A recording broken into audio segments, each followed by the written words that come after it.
21 Key Lessons from the Richest Man in Babylon book.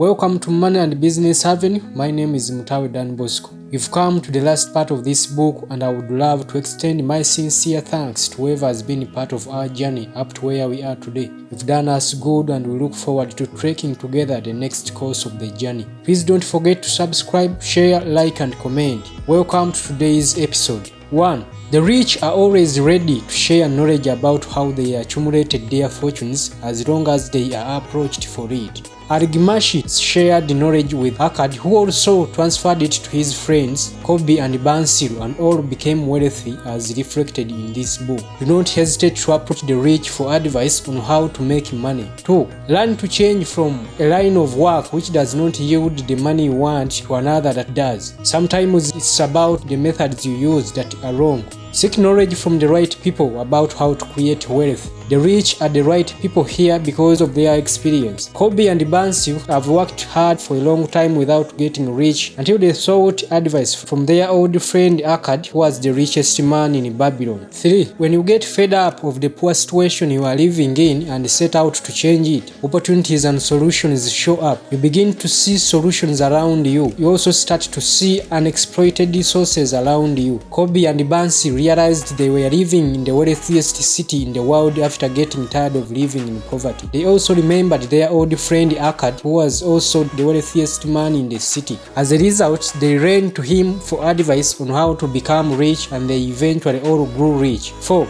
Seek for knowledge on how to make money other than asking for money if you get a chance to access the rich. Hard cash vanishes, whereas knowledge stays forever. You must be the machine that makes your money. Learn how to manufacture money yourself and building income streams. Kobe, responding to his friend Bansil, said that a man's wealth is not in the purse he carries. A fat purse quickly empties if there be no golden stream to refill it. Akkad has an income that constantly keeps his purse full no matter how liberally he spends. Income is what matters. 5. Time and study are key requirements in your journey to achieve financial success. You need to profitably use time. What you do during your precious 24 hours of the day determines what you will become. The rich resort most of their time to learning and working. The poor spend their time watching TV, chatting on social media, and involved in rumors. The only one thing we equally share in the universe, be it the rich or the poor, is time, the 24 hours in the day. How you use them is what makes a difference. If you want to become rich, you need to explore the formulas used to make money, accumulate, and keeping it. Such knowledge is found in financial literacy books, seminars, and with the rich people themselves. The reason as to why you are financially unsuccessful could be you've failed to learn the laws that govern the building of wealth, or else you do not observe them. Go for that knowledge before you start off your journey, and make sure you follow it always. 6. Pay yourself first. Put aside strictly 1 out of 10 or more, but not less than the money you earn for yourself. Make that money your slave. Let it work for you by investing it. Make its children, I mean the profits from the invested 1 out of 10 share, slaves also. Let it work for you also by reinvesting it. Do the same to the grandchildren with 1 out of 10. All you have to do is reinvesting it. In this sense, you've made it your slave. Money is working for you. 7. Wealth is like a tree, grows from a tiny seed. The first copper you save is the seed from which your tree of wealth shall grow. The sooner you plant that seed, the sooner shall the tree grow. And more faithfully you nourish and water that tree with consistent savings, the sooner may you bask in true contentment beneath its shade. The book also provides 7 chores for a lean purse. In other words, it offers 7 laws of wealth if 4 facilitate the building of wealth. They include the following. 8. Start patterning your purse. As long as you have something you do that earns coins, little as they may be, you can effectively embark on the work of fattening your purse. You can do this by diverting a portion of that little you get to this noble duty. Akkad said, for every 10 coins you place within your purse, take out 4, use but 9. Your purse will start to fatten at once, and its increasing weight will feel good in your hand and bring satisfaction to your soul. Put aside 1/10 of the money you earn. Follow through this discipline. You will eventually learn to live within the means of the new budget with ease as almost before, because 1 out of 10 is not a very big portion taken away. Let 9 out of 10 be used to gratify the desires of the day, which may include buying jewels, a bit of finery, better raiment, and more food. In simple terms, the things quickly gone and forgotten. Whereas the remaining 1 out of 10 in your purse should be strictly used to buy assets, income-generating assets. These could be gold, lands, herds, merchandise, and so on. 9.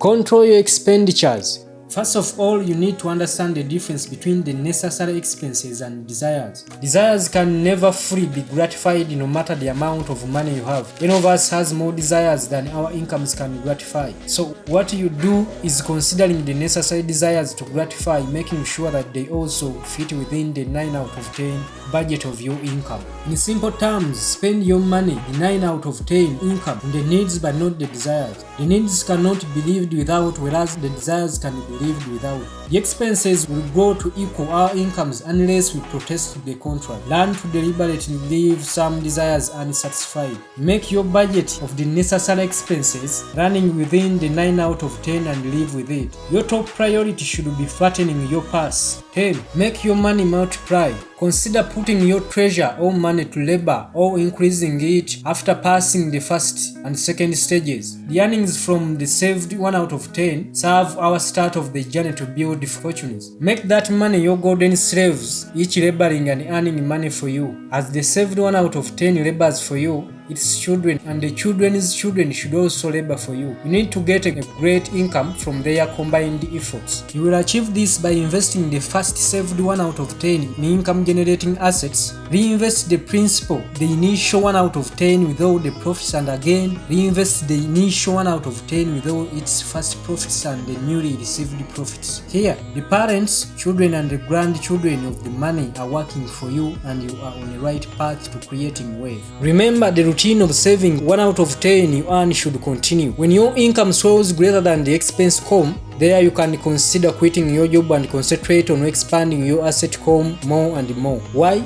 You've built the capacity to fully meet your expenses and also have excess money to invest. You can now live without that job that is making you the slave of your boss. Akkad, the then richest man in Babylon, put it rightly that, I tell you, my students, a man's wealth is not in the coins he carries in his purse. It is the income he builds, the golden stream that continually flows into his purse and keeps it always bulging. That is what each of you desires, an income that continues to come whether you work or travel. 11. Guard the treasure or fortune from loss. You need to sieve the temptations of opportunities that seem could yield large sums of money once invested in. Be aware of friends and relatives that urge you to enter into some investments. The first sound principle of investment is security for your principal, Akkad said. The chances of getting back the principal or the money invested must be very predictable before you invest your money in any venture. Study carefully before investing your treasure. Be sure it may be safely reclaimed. Be not misled by only romantic desires to make wealth rapidly. For example, if you may loan to any man, assure yourself of his ability to pay and his reputation for doing so such that you don't lose your hard-earned treasure. Or before you entrust it to an investment in any field, acquaint yourself with the dangers around it. Put your money where you will not fail to collect a fair profit. Consult with wise men. Get advice from those experienced in profitable handling of gold or money. Let their wisdom protect your treasure from the unsafe investments. 12. Make your dwelling a profitable investment. Akkad said that if a man sets aside 9 parts of his earnings upon which to live and enjoy life, and if any part of these 9 parts he can turn it into a profitable investment without detriment to his well-being, then so much faster will his treasures grow. It is rather wise to borrow money from the bank and build yourself a home than spending millions to pay rent. You may pay back this money to the money lender with the same regularity you use to pay the landlord. Each payment will reduce your indebtedness to the money lender. Within a few years, you will have a loan paid off. According to Akkad, owning a house will greatly reduce the costs of living, make available more of your earnings for pleasures and gratification of your desires. 13.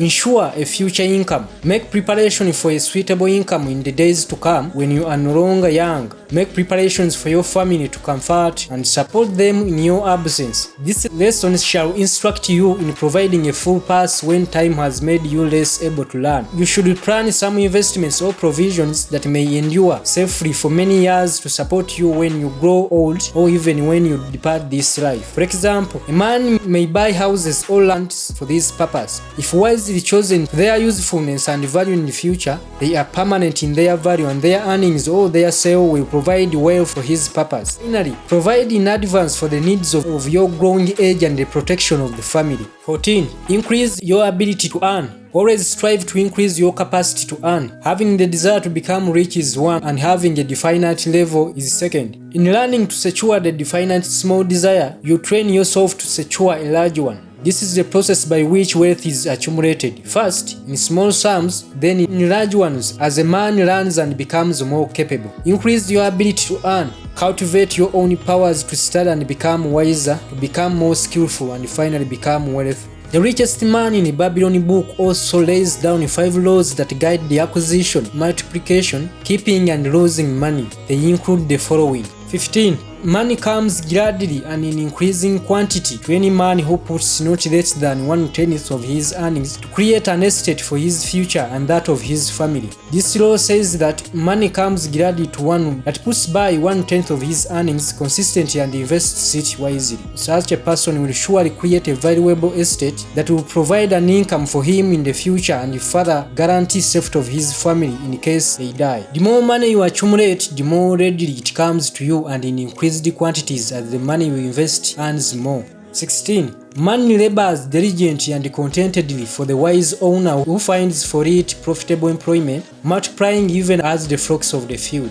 Akkad said that money indeed is a willing worker. It is ever eager to multiply when opportunity presents itself. To every man who has a store of gold set by, opportunity comes for its most profitable use. As the years pass, it multiplies itself in a surprising fashion. Invest your money in income-generating assets, invest profits earned also such that the parents, children, and grandchildren are put to work but laboring for you. If you ensure this, be ready to see your money multiply. 17. Money clings to the protection of the cautious owner who invests it under the advice of men wise in its handling. A man who seeks and works on advice of men skilled and experienced in handling money will guard his money from loss, whereas the careless owner shall lose it. Such a man will soon learn how not to jeopardize his treasure, but to preserve in safety and to enjoy in contentment its consistent increase. 18. Money slips away from the man who invests it in the business or purpose with which he is not familiar or which are not approved by those skilled in its keep. Akkad said that the man who has money yet not skilled in its handling, many uses for it appear most profitable. Too often, these are fraught with danger of loss, and if properly analyzed by wise men, shows small possibility of profit. Therefore, the inexperienced owner of money who trusts his own judgment and invests it in business or purposes with which he is not familiar, too often finds his judgment imperfect and pays with his treasure for his inexperience. Wise indeed is he who invests his treasure under the advice of men skilled in ways of handling money. Seek knowledge from those skilled in money handling before investing your money in any business, just in case you are not skilled in that field. If you go by excitement, you are bound to lose all your money. 19. Money frees a man who would force it to impossible earnings, or who follows the alluring advice of tricksters and schemers, or who trusts it to his own inexperience and romantic desires in investment. Fanciful propositions that thrill like adventure tales always come to the new owner of gold. These appear to endow his treasure with magic powers that will enable it to make impossible earnings. The wise men know the risks that are behind every plan to make great wealth suddenly. You ought to see which advice to take and which one to leave depending on the credentials of someone giving it. You will always be a target of tricksters and schemers since you have money. They find ways of getting that money from you, and if you fall into their jaws, you will lose your fortune. Critically study any business deal that is forwarded before taking it on, however lucrative it may seem. Consult with those skilled in money handling before taking action. Lesson 20. Allow your children to experience the real world. Learn how to create wealth on their own even if you are rich. Let them fend for themselves with your guidance, just as Akkad did to his son Nomasiru, who he sent out for 10 years. With this, you will be able to create strong and competent businessmen and women who will be able to run your estate even in your absence. You will also produce people who know how to make money, accumulate and keep it out of direct experience from the field. Spoon feeding them will rob you of these chances. 21. Acquiring knowledge about handling money is more important than getting money and using it. If presented a chance to pick one, taking knowledge is a better option. When you have money without knowledge of how to accumulate and use it, you will shortly lose it. Having financial knowledge is full package that entails mastering how to get, accumulate and keep money. The three are the requirements of creating wealth. The other that has money only scores on one requirement, which is having money, but falls short on accumulating and keeping it, yet the three move hand in hand. This is why they end up losing it. Thank you again for being part of this episode. Please do not forget to subscribe, share, like and comment. Let's meet again in another episode. God bless you.